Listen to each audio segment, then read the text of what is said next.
పరిశుద్ధ గ్రంథంలో నూతన నిబంధన ప్రారంభంలో మనకు యేసుక్రీస్తు ప్రభు యొక్క జీవిత చరిత్ర కలిగిన 4 సువార్తలు మనకు కనిపిస్తాయి. ఈ 4 సువార్తలు మత్తయి సువార్త, మార్కు సువార్త, లూకా సువార్త, యోహాను సువార్త. ఈ 4 సువార్తలు 4 వ్యక్తుల ద్వారా పరిశుద్ధాత్మ దేవుడు వ్రాయించినటువంటి పుస్తకాలు. సువార్తలో ఈ 4 సువార్తలు కాకుండా ఇంకా కొన్ని సువార్తలు ఉన్నాయి. అవి గాస్పెల్ ఆఫ్ మేరీ అని, గాస్పెల్ ఆఫ్ నికోడమస్ అని, గాస్పెల్ ఆఫ్ పీటర్ అని, గాస్పెల్ ఆఫ్ ఫిలిప్ అని, గాస్పెల్ ఆఫ్ ది సేవియర్ అని, గాస్పెల్ ఆఫ్ జూదాస్ అని, గాస్పెల్ ఆఫ్ బర్నబాస్ అని, ఇలా ఇంకా అనేక రకాల సువార్తలు ఉన్నాయి. వీటిని అపోక్రిఫా బుక్స్ అని పిలుస్తారు. అంటే అవి పరిశుద్ధాత్మ ద్వారా వ్రాయబడినవి కావు. వాటిని వారి యొక్క సొంత ఆలోచనలతో వారికి ఇష్టం వచ్చిన విధముగా వ్రాయబడినవి. కాబట్టి వాటిని మనం లెక్కలోనికి తీసుకోవలసినటువంటి అవసరం లేదు. ఇక మన పరిశుద్ధ గ్రంథంలో ఉన్న 4 సువార్తలు గమనిస్తే అసలు ఎందుకు ఈ 4 సువార్తలు వ్రాయబడ్డాయి? ఈ 4 సువార్తలు 4 రకాలుగా యేసుక్రీస్తు ప్రభువును చూపిస్తున్నాయా? 4 సువార్తల్లో ఒక దానిలో జరిగింది అని, ఇంకొక దానిలో జరగలేదు అనే వ్యతిరేకమైన సందర్భాలు ఉన్నాయా? అసలు ఈ 4 సువార్తలు ఎవరికి రాయబడ్డాయి? వాటిని ఏ సమయంలో వ్రాశారు? 4 సువార్తలకు సంబంధించిన ఆధారాలు ఏమన్నా ఉన్నాయా? ఇలాంటి మరెన్నో ప్రశ్నలకు సమాధానాలు తెలియాలంటే ఈ వీడియో చూడండి.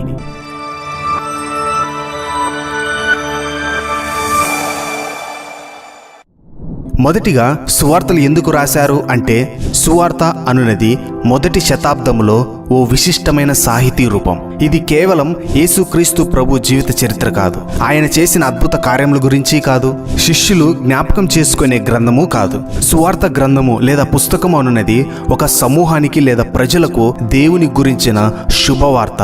ఒక రక్షకుడు మన కొరకు జన్మించాడు, ఆయన జీవితంలో ఇలాంటి అద్భుతములు చేశారు, ఆయనను విశ్వసించి ఆయన ఆజ్ఞల ప్రకారము పాపమును విడిచి జీవిస్తే ఆయనతో పాటు నిత్య రాజ్యంలో మనలను కూడా చేరుస్తారు అని తెలియజేయటం కోసం వ్రాయబడినటువంటి పుస్తకాలే సువార్తలు. ఈ సువార్తలు మరియు వాటితో పాటు అపోస్తుల కార్యముల గ్రంథాల మ్యాన్స్క్రిప్చర్స్ 19వ శతాబ్దంలో ఈజిప్ట్లోని అల్ బన్సా అనే ప్రాంతంలో కనుగొనడం జరిగింది.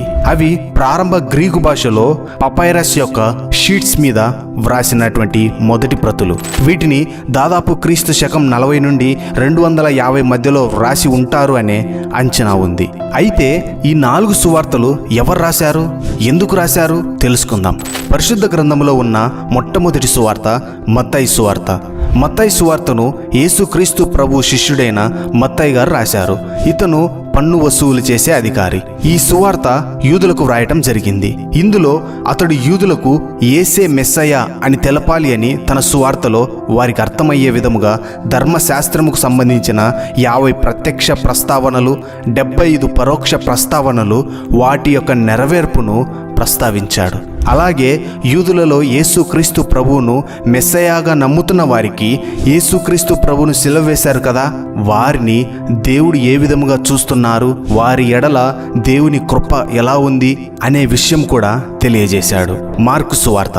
మార్కు సువార్త ఎవరు రాశారు అనే విషయం గురించి ఎన్నో సందేహాలలో ఇతను పేతురు గారి జతపనివాడైన జాన్ మార్క్ అని అనేక ఆధారాల ద్వారా నిర్ధారించారు. అయితే ఈ జాన్ మార్క్ రోమ్లో పరిచర్య చేస్తున్నప్పుడు ఆ రోమా ప్రజలకు అర్థమయ్యే విధముగా సరళమైన భాషలో ఈ మార్కు సువార్తను వ్రాశాడు. ఈ మాటలు అన్నీ కూడా అపోస్తులుడైనటువంటి పేతురు గారు తన ప్రసంగాలలో మరియు పేతురు గారితో వ్యక్తిగత సంబంధం ద్వారా ప్రభువు గురించి తెలుసుకున్న విషయాలను అందులో వ్రాయటం జరిగింది. ఇందులో మార్కు గారు కొన్ని విషయాల గురించి పరిపూర్ణమైనటువంటి వివరణ ఇవ్వలేదు. రోమా ప్రజలకు అవసరమైనది ఏమిటో దాని గురించి మాత్రమే వివరించాడు. యూదులకు మెస్సయా గురించి తెలుసు, ఆయన గురించిన ప్రవచనాలు ధర్మశాస్త్రంలో ఉన్నాయి అని తెలుసు. కాబట్టి వారికి అర్థమయ్యే విధముగా మత్తయి గారు మత్తయి సువార్తను వ్రాశారు. కానీ ఇక్కడ రోమా ప్రజలకు ధర్మశాస్త్రం గురించి కానీ ఆ ప్రవచనాల గురించి కానీ తెలియదు. కాబట్టి మార్కు గారు వాటిని ప్రస్తావించలేదు. నేరుగా దేవుని ప్రేమ గురించి, ఆయన కార్యముల గురించి, దేవుని సంకల్పం గురించి వివరించారు. లూకా సువార్త. లూకా గారు వైద్యుడు. బహుశా ఇతను యూదుడు కాకపోయి ఉండవచ్చు. లూకా సువార్త అపోస్తుల కార్యములు రెండు కలిపి ఒక పుస్తకముగా లూకా గారు రాశారు. అవే మన బైబిల్లో లూకా సువార్త అని, రెండవది అపోస్తుల కార్యములని వేరువేరుగా ఉంచబడ్డాయి. లూకా గారు యేసు క్రీస్తుకు దగ్గరగా ఉన్న వారి నుండి మరియు ముందు ఉన్నటువంటి పుస్తకాల నుండి కొన్ని విషయాలను తీసుకొని లూకా సువార్తను వ్రాశారు. అది యేసుక్రీస్తు ప్రభువు తల్లి అయిన మరియ గారి దగ్గర నుండి మరియు మార్కు సువార్త నుండి కొన్ని విషయాలను తీసుకుని వ్రాయడం జరిగింది అని బైబిల్ పండితులు తెలుపుతున్నారు. ఈ సువార్తను ముఖ్యంగా కొంతమంది థెయోఫిలా అనే వ్యక్తికి తెలియజేస్తూ వ్రాశాడు అని, మరికొంతమంది లేదు దాని అర్థం ఇచ్చే దేవుని ప్రియులకు తెలియజేస్తూ వ్రాశాడు అని, మరికొంతమంది గ్రీకు నేపథ్యము కలిగినటువంటి వారికి యేసు క్రీస్తు ప్రభునందు విశ్వాసం దృఢపరచబడాలి అని వ్రాశాడు అని చెబుతుంటారు.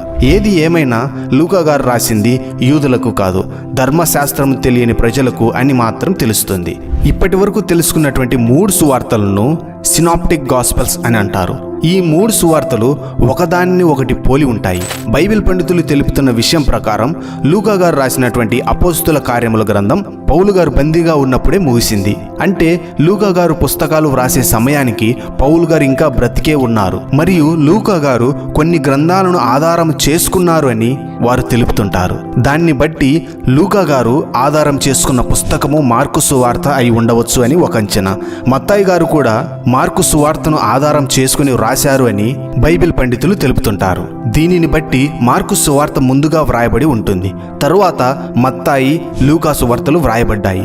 అవి కూడా యెరూషలేము దేవాలయము నాశనమునకు ముందే వ్రాయబడ్డాయి. అపోస్తలుడైనటువంటి పౌలు గారు చనిపోయినది క్రీస్తు శకం 64 నుండి 68 మధ్యలో. యెరూషలేము దేవాలయం నాశనం జరిగింది క్రీస్తు శకం 70లో. అంటే ఈ 3 సువార్తలు క్రీస్తు శకం 40 నుండి క్రీస్తు శకం 70కి మధ్యలో వ్రాయబడి ఉంటాయి అని బైబిల్ పండితులు తెలుపుతున్నారు.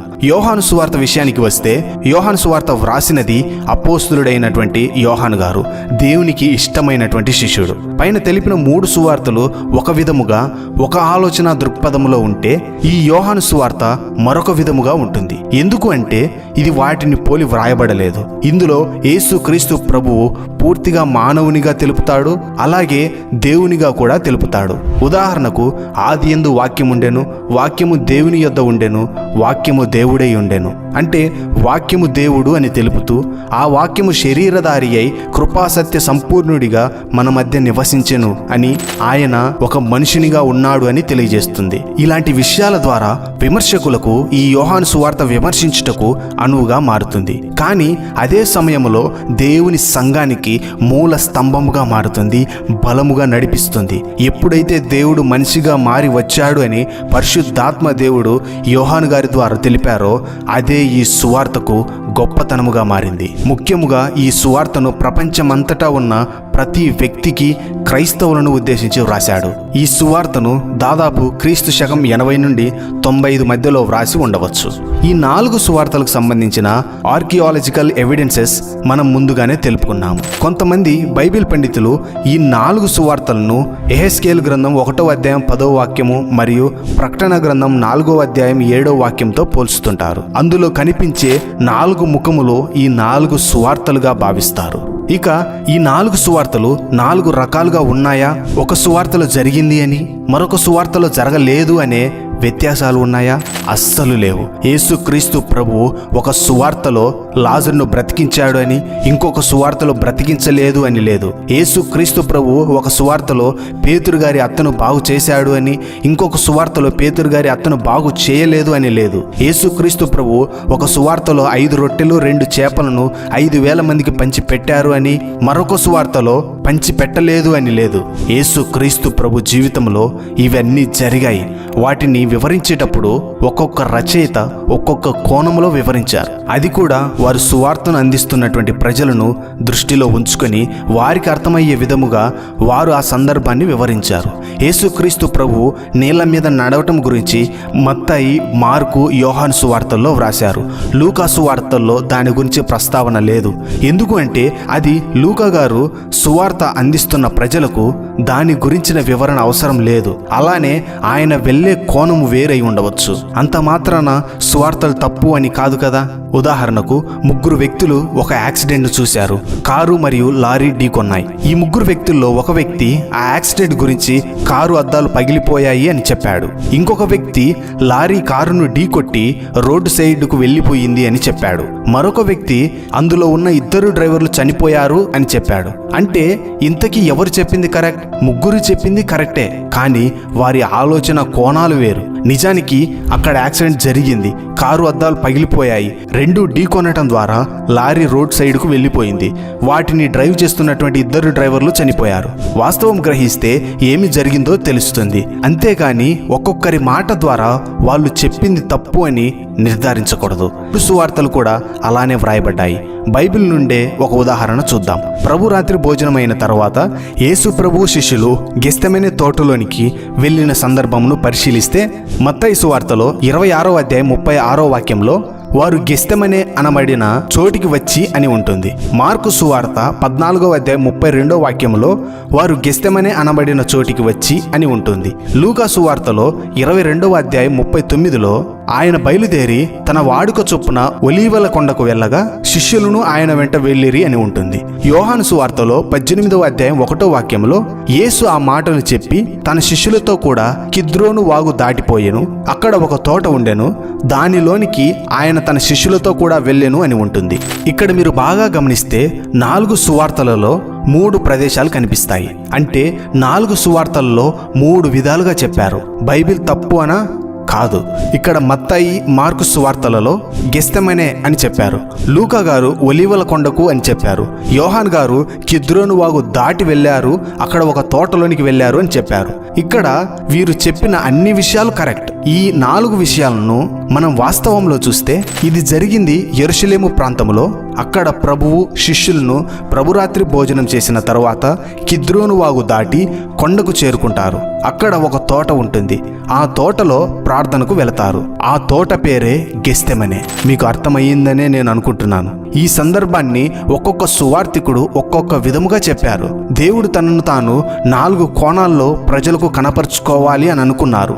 అలా రాజుగా, బోధకునిగా, మనుష్య కుమారునిగా, నిజ దేవునిగా తనను తాను ఒక్కొక్క సువార్తలో బయలుపరుచుకున్నారు. అలానే వ్రాపించారు. అంతేగాని సువార్తలు తప్పులు ఏమీ లేవు. 4 సువార్తలు 4 రకాలుగా, 4 కథలుగా, 4 యేసుక్రీస్తు ప్రభువులుగా ఏమీ లేరు. సువార్తలను మనం ధ్యానిస్తున్నప్పుడు ఆ సువార్త మొదటి పాఠకులు ఎవరో తెలుసుకొని వారిని గురించిన అవగాహన కలిగి వాటిని చదివితే మనకు సువార్తలు పూర్తిగా అర్థమవుతాయి. 4 సువార్తల్లో 4 సువార్తికులు నిజమైన దేవుడు యేసు క్రీస్తు ప్రభు అని వారి కోణాలలో వారు వివరించారు. మనం పరిశుద్ధ గ్రంథాన్ని ధ్యానిస్తున్నప్పుడు ఏమైనా సందేహాలు వస్తే మొదటిగా ప్రభువుని అడగాలి. ప్రభువే మనకు మార్గం చూపిస్తారు. దేవుని ఆత్మను మనం కలిగి ఉంటే ఆయనే మనకు వాస్తవాన్ని తెలియజేస్తారు. ఒకవేళ నీవు ఇంకా సందేహాల్లో ఉంటే ప్రభువు చెంత అడుగు. సందేహమును తొలగించి మనలను నిత్యమైన ఆయన మార్గములో నడిపిస్తారు. దేవుని రాకడ వరకు మనలను పరిశుద్ధులుగా నిలుపుతారు. అంతవరకు దేవుని కృప మనకు తోడై ఉండును గాక. ఆమెన్. మీకు పరిశుద్ధ గ్రంథం నందు ఉన్న సందేహములు మాకు కామెంట్ రూపంలో తెలపండి. దేవుని చిత్తమైతే వాటిని వీడియో చేస్తాము.